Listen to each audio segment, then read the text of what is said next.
Hey there, and welcome. Let's talk about the invisible architects of our world. Hydrocarbons? These simple but powerful molecules, they literally fuel our lives and build the world all around us. So let's dive in and see exactly how they pull it off. So, let me ask you a question.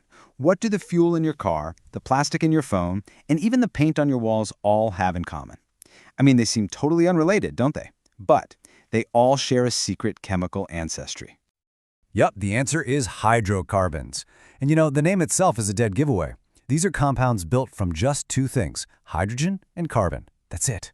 It's kind of wild, right? From just those two simple ingredients, we get this unbelievable range of materials that form the very foundation of our modern world. So, here's our game plan. We're going to take a journey to see how these molecules really build our world. We'll kick things off with the big picture. Then we'll zoom in on the main families. You've got the simple alkanes, the more reactive alkenes and alkynes, and the super unique aromatics. And then we'll wrap up by facing their powerful and, yeah, often toxic legacy.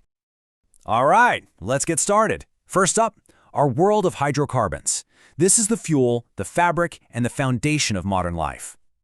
It's so easy to just think of hydrocarbons as fuel, right? Like the LPG you cook with or the gas in our cars. But their reach is so much bigger than that. They're the chemical starting point for almost all plastics. They're the solvents in paint. They're even the foundational molecules for making life-saving drugs. I mean, they are literally everywhere. Okay, let's meet our first molecular family, the alkanes. Now, I want you to think of these as the most basic, the most foundational Lego blocks in our chemistry set. They're simple, they're sturdy, and they really do form the backbone of the entire hydrocarbon world. So what makes an alkane an alkane? Well, the key word is saturated. And think of it like this. Every single carbon atom is holding on to the absolute maximum number of hydrogen atoms it possibly can.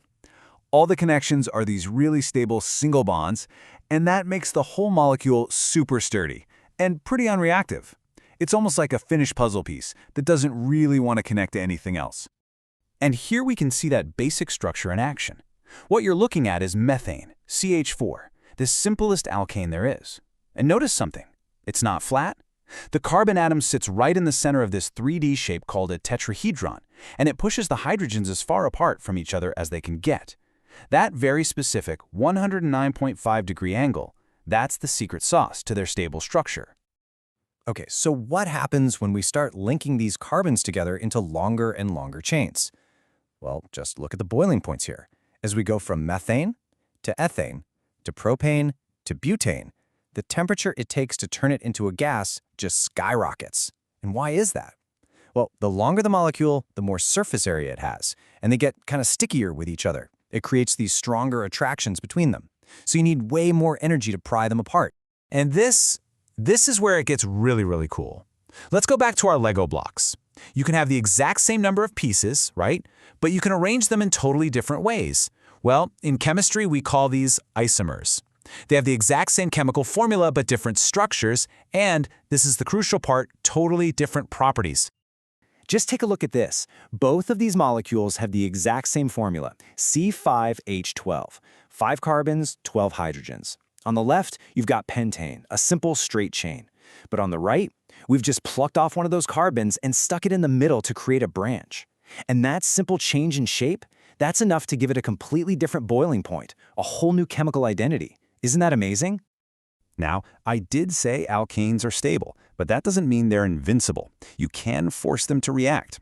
For example, if you blast them with UV light while they're around chlorine, you can kick off this frantic chain reaction.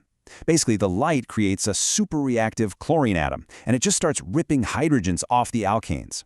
This creates a cascade that only stops when two of these super reactive bits finally manage to find each other and calm down. All right, so we've got our standard Lego bricks down. Now let's level up. It's time to talk about alkanes and alkynes. If the alkanes were those standard blocks, think of these as the specialty pieces, the ones with extra connection points that make them way more reactive and way more versatile. So what's the big difference here? It all comes down to one word: unsaturated. Remember how our saturated alkanes only had single bonds? Well, alkenes have at least one double bond, and alkynes have a triple bond. You can think of these multiple bonds as exposed connection points, just buzzing with electrons and ready to react. We call them unsaturated because you can easily snap open one of those extra bonds to add more atoms to the molecule.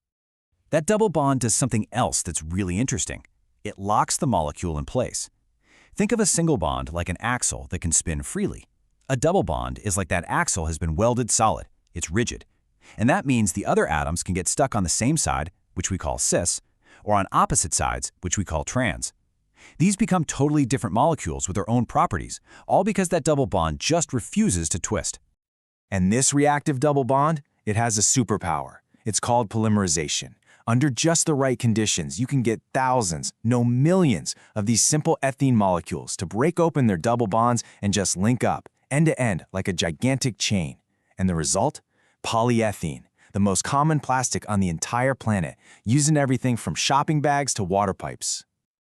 Okay, on to our final category of building blocks. This is the advanced level, folks, aromatic hydrocarbons. And these are all based on one of the most unique and honestly elegant structures in all of chemistry, the benzene ring. So this is benzene. It's a flat 6-carbon ring. And you see that circle in the middle? That is the absolute key. It represents 6 electrons that don't actually belong to any one carbon atom. Instead, they're shared equally across the entire ring. It's almost like the electrons are in this constant buzzing loop, belonging to everyone at once. This whole idea of shared, delocalized electrons has a name. It's called resonance. And by spreading those electrons out over the entire ring, the molecule becomes unbelievably stable. So stable, in fact, that even though it looks unsaturated, you can see what look like double bonds, it doesn't react like a normal alkene at all. It plays by its own very special set of rules. So we've seen how these amazing hydrocarbons build our world, right from simple fuels to complex plastics. But for this last section, we have to talk about the other side of the coin. We need to address their powerful and, frankly, sometimes dangerous legacy. And this quote really says it all. It's pretty stark. While these molecules are incredibly useful, some of the very same ones pose serious health risks. Benzene itself is toxic, and when you start fusing multiple benzene rings together, well, you start creating compounds that are known to cause cancer. They're carcinogens.